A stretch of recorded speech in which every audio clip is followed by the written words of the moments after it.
Hello guys, my name is Siddharth Varde and this is another devlog of Unity Fundamentals 1. Uh, what we did in this update was we added the level unlocking system. So for example, let's say like when player starts the new game, so he will be able to play only level 1, and if he tries to play level 2, level 3, level 4 or level 5, then he cannot, because those levels are locked, and when player completes the level 1, then level 2 gets unlocked.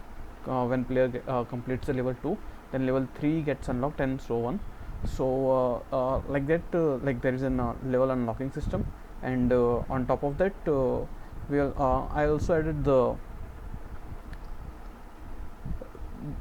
when player wins the game, level complete UI. So when player wins the game, so instead of loading the next level directly, it would ask player an option for choosing between like main menu or loading the next level.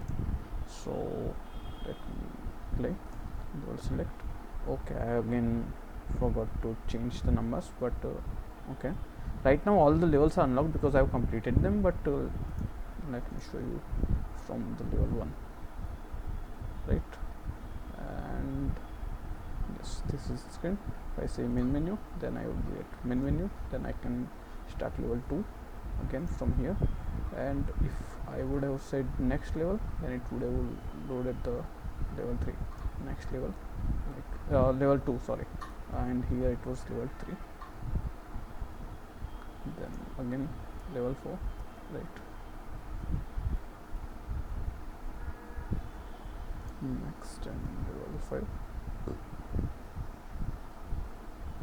and when I complete the level 5, if I say next level, then it loads the main menu automatically. Okay, so that is it.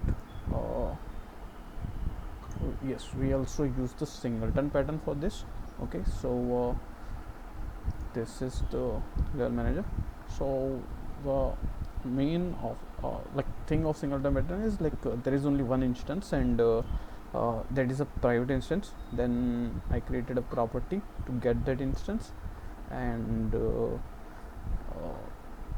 so we also make sure that this is the only single one level, and we also set it to don't destroy and load, and then this is just the other functionalities that we did. So that was the important part of singleton pattern. This is the okay. I guess that's it. Thank you.